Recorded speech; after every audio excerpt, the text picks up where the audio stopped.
Assalamualaikum, hari ini kita akan belajar IPS lagi ya. Kali ini kita akan membahas tentang potensi sumber daya barang tambang. Tujuan pembelajaran kita kali ini yaitu yang pertama menyebutkan potensi sumber daya tambang Indonesia. 2. Menunjukkan persebaran sumber daya tambang di Indonesia. 3. Menganalisis permasalahan penggunaan sumber daya tambang di Indonesia. Masih ingatkah apa itu sumber daya alam? Sumber daya alam adalah segala sesuatu yang ada di alam yang dapat dimanfaatkan untuk memenuhi kebutuhan hidup manusia. Berdasarkan sifatnya, sumber daya alam terbagi menjadi dua, sumber daya alam yang dapat diperbarui dan sumber daya alam yang tidak dapat diperbarui. Barang tambang termasuk ke dalam sumber daya alam yang tidak dapat diperbarui.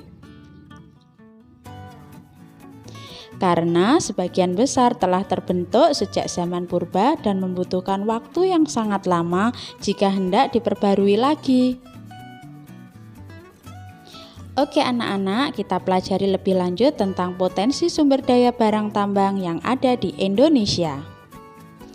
Berdasarkan manfaatnya, barang tambang dibagi menjadi 3 golongan. Yang pertama, golongan A merupakan barang tambang yang strategis dan berperan penting bagi perekonomian negara.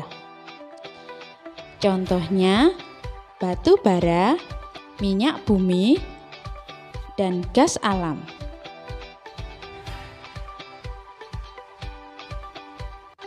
Dua, golongan B merupakan barang tambang yang vital dan penting bagi kehidupan orang banyak. Contohnya emas, tembaga, perak, dan belerang.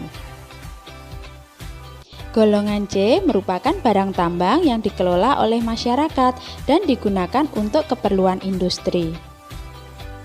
Contohnya, gipsum, batu gamping, dan marmer. Indonesia merupakan salah satu negara di dunia yang kaya akan sumber daya tambang. Beraneka barang tambang tersedia untuk memenuhi kebutuhan dalam negeri dan luar negeri.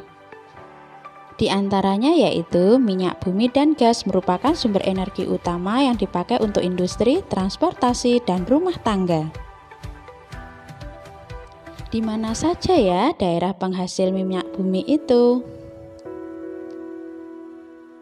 Daerah penghasil minyak bumi di Indonesia, yang pertama Sumatera, yang kedua di daerah Pulau Jawa, ketiga di daerah Kalimantan, keempat di daerah Maluku, tepatnya di Pulau Seram. Yang kelima di Papua. Barang tambang selanjutnya yaitu batu bara. Batu bara adalah batuan sedimen yang terbentuk dari sisa tumbuhan yang telah mati dan mengendap selama jutaan tahun yang lalu. Tahukah kalian manfaat batu bara?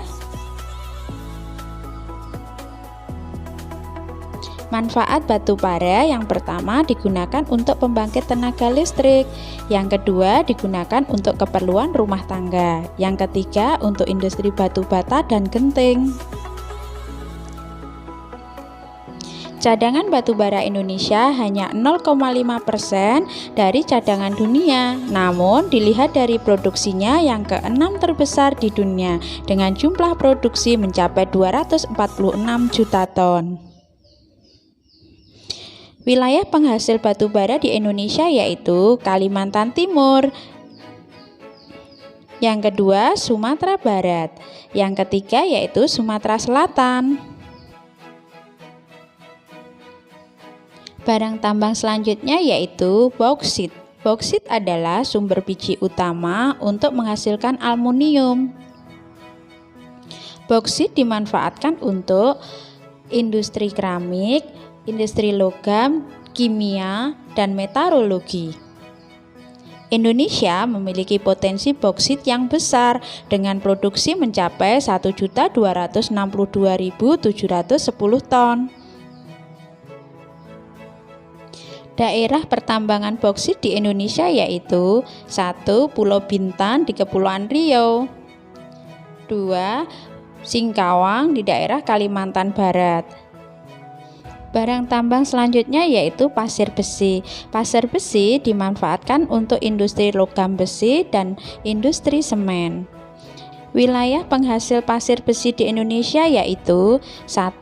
Cilacap, 2. Sumatera, 3. Lombok, 4. Yogyakarta, 5. Gunung Tegak, 6. Pegunungan Verbik, 7. Pulau Sebuku. Barang tambang selanjutnya yaitu emas. Pada tahun 2003, produksi emas di Indonesia mencapai 141.019 ton. Emas di Indonesia banyak dimanfaatkan untuk bermacam-macam perhiasan. Daerah pertambangan emas di Indonesia yaitu daerah Papua, Kalimantan Barat, Aceh, Sulawesi Utara, Riau, dan Bengkulu. Nah, anak-anak, itu diantaranya sumber daya tambang yang dihasilkan oleh negara kita. Minyak bumi, gas, dan batu bara merupakan sumber daya alam yang tidak bisa diperbarui. Cukup sampai di sini pembahasan hari ini. Wassalamualaikum warahmatullahi wabarakatuh.